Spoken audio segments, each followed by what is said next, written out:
Well, hello everybody, Max of Max's Models here, and today we're going to do Max's Movies. And I have decided to review, as my first movie review, Murphy's War, starring Peter O'Toole, 1971 World War II film that takes place in an oft-forgotten theater of the Orinoco River Basin in Venezuela. Now, the reason I decided to do this one was a Clue Trooper submitted a J2F Grumman duck model that was painted up as the airplane from the movie, and I thought, well, that's the great Styrene River talking to us. I'll make my first movie review, Murphy's War. And we're going to talk about the submarine and the airplane and the war in Venezuela and the making of the movie over the next few minutes. So sit back, relax, grab some popcorn, and let's get rolling. Now, the movie was made in 1971, and I remember seeing it at the theater, Leaf Theater in Quincy, Florida. And all the things I'm about to nitpick about the movie got right past me when I saw it because I was 10 years old. So to begin with, for those who haven't seen it, there be spoilers, so you might want to run see it before you continue with this video. And it takes place with a very, perhaps the most violent opening scene of any movie I've ever seen. Literally, it starts with the burning ship sinking, the British merchant sailors trying to go over the side, and the U-boat crew machine gunning them in the water, and also using a cannon fire on them. The J2F Grumman duck makes a pass on the submarine but misses, and, well, it hits right next to it but doesn't do significant damage, and it's eventually shot down. The only people from the ship who survive are an Irishman named Murphy, played by Peter O'Toole, and the pilot who's wounded of the airplane. Even though it's shot down, he's able to force land it. The U-boat's been hiding out in the Orinoco River, which is the first major plot point of the film I should probably just go ahead and address now. No, I have not been able to find any record of any U-boats operating inside the Orinoco River in Venezuela. They did operate between Georgetown and Maracaibo off the northern coast, and one submarine, I believe it was the U-175, was assigned to operate at the mouth of the river, and they did score quite a few kills. In fact, I think during the war they sank about 40 ships out there. Guyana was important because it provided a lot of bauxite, which is needed to make aluminum, and Maracaibo and the region around Venezuela, of course, has oil. So since this is supposed to be in the Orinoco River and there's literally burning oil in the water, I'm assuming Murphy's ship was a tanker. Murphy manages to be the sole survivor from the ship itself who goes in the water. He's taken care of by a local doctor who is played by his then real-life wife, and he gets better, but he decides he wants to go give some payback to these Germans for machine gunning his crew in the water. Thus, the title of the movie, Murphy's War. This isn't about patriotism, it's about revenge. A Frenchman who lives in the area who helps him out is a barge operator, and the barge has a crane on it. This is going to be absolutely critical to Murphy's plan. Unfortunately for Murphy, the Germans show up at the little village he's at, where it happens that they're taking care of the pilot from the aircraft who was wounded. The submarine skipper comes in and realizes that he's British and executes him. Now, ostensibly, the reason behind this is the German is afraid he'll give away the position of the submarine, which is hiding in the Orinoco, but somehow that really doesn't sound like a particularly strong plot point, given that, obviously, by the fact that their ship has been sunk, yes, everyone would know that there is a German U-boat operating in the river. Now, mind you, from what I could find on Wikipedia, the Orinoco River at the height of the rainy season is only about 100 meters deep, but it can be up to 14 miles wide. So it is conceivable that a submarine could do a limited operation in the river. I'm just not sure why you would want to. And to my knowledge, none of them ever actually did operate in the river. But that aside, we continue on with the movie. Murphy manages to recover the airplane, get it flying again, and he goes out on a revenge attack. He actually makes these basically gigantic, more or less Molotov cocktails that he straps to the plane. One of the better scenes of the movie. Now that scene of the movie where, well, all the scenes with the J2F duck are flown by Frank Tallman, although he did have a backup pilot. And while we're on that point, let's just go ahead and jump into a little bit of the technical minutia about the Grumman duck. First off, the Grumman duck was used by every major service of the United States military. The United States Army Air Force, later the U.S. Air Force used them, the Navy used them, the Marine Corps used them, and the Coast Guard used them. So pretty much everybody in the United States used the airplane, but the British never did. They didn't need them. They had their own aircraft. Now, this movie is derived from a book, and in the book, the airplane is more accurately a fairy swordfish. And there were British aircraft that were catapult mounted on some merchant ship, but a swordfish, although they did have them on floats and they operated both off of ships and off of land with floats, I don't think a merchantman would have had one, but then again, without it, you don't have much of a book or much of a movie. Remember, this isn't a history lesson, although I do find it interesting that it takes place in a battlefield area that's all but forgotten to history, which is kind of sad. Anyway, after he attacks the submarine in its berth, the airplane gets pretty shot up. In fact, he does a bombing run that's so low he damages his own tail. And the Germans, of course, as he is warned that if he attacks the Germans, there will be a reprisal, and they come back and attack the village, destroying the Grumman duck. And there was some very excellent model work in the movie because they did not blow up Frank Tallman's Grumman duck. That was, of course, a model, and a pretty good one. So Murphy, who's about half mad at this point in his lust for revenge, goes after the U-boat by trying to ram it with his friend's barge, and they shoot a torpedo at him, which he's able to recover.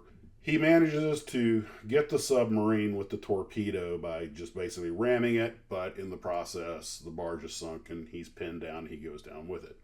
It's obviously a very anti-war movie, and the war was already over. The Germans are shouting, the war is over, but he doesn't care because he's not fighting World War II, he's fighting Murphy's War.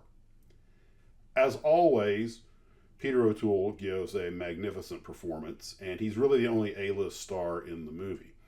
There's a lot of great flying in it for the time that they have the airplane, which we can thank to Frank Tallman. So let's talk a little bit more about Tallman's involvement in the film. Tallman was the owner of Tallman's Aviation. Paul Mantz and Frank Tallman had started this company doing all kinds of aviation work for the movie industry, and they made a pretty good living at it. They even had a museum for a while.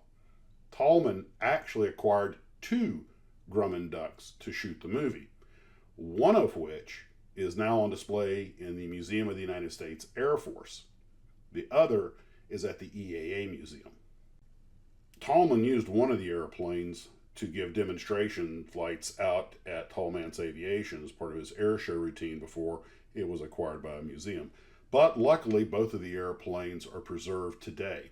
And I believe there's one flying that belongs to Kermit Weeks that has no involvement with the movie. That's just another one of my personal digressions. The submarine, which was the former SS-307 Tilefish, was a Balal-class boat. And looking at it, I thought it had the Guppy conversion to it, the Greater Underwater Propulsion Program, where they took a bunch of World War II Tench and Balal and Gato-class submarines and cleaned them up. But here's a photograph of it in 1958, still in World War II configuration. Now, I found a photograph of it. In the background of this photo, you see the Tilefish just before it's being handed over to the Venezuelan Navy. In fact, I believe these other 2 submarines in the foreground were going to the Brazilian Navy.